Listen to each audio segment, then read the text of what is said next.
Hello guys, in today's video I'm going to show you how to fix when you can't sign in into the Xbox app.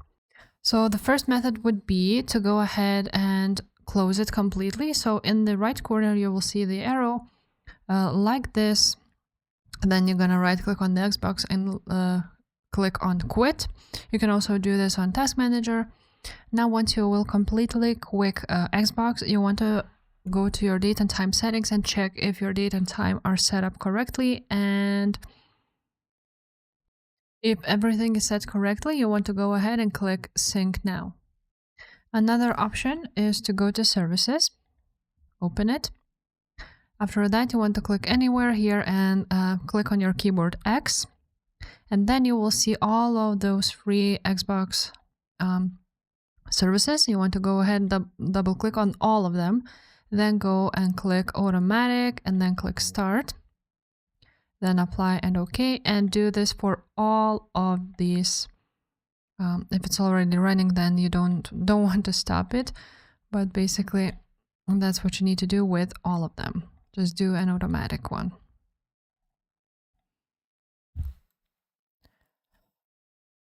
Now once you're done with those, your problem should be fixed. If the problem is not fixed yet, you want to go ahead and open up your Microsoft Store.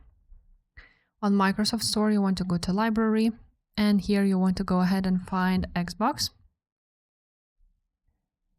If there is any update like this one, you want to go ahead and update your Xbox application, so it will be fully up to date. Now, if that still didn't fix the problem, you want to go on Search, write down Xbox, right click on it and go to App Settings. On App Settings, you want to scroll down and then click Terminate.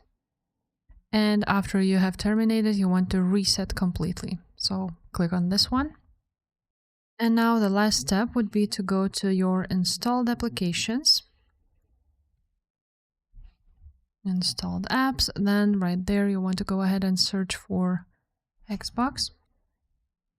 And you want to, of course, uninstall it. And you want to download it again from Microsoft Store. So if this video was helpful, guys, make sure to subscribe, and I will see you next time. Bye.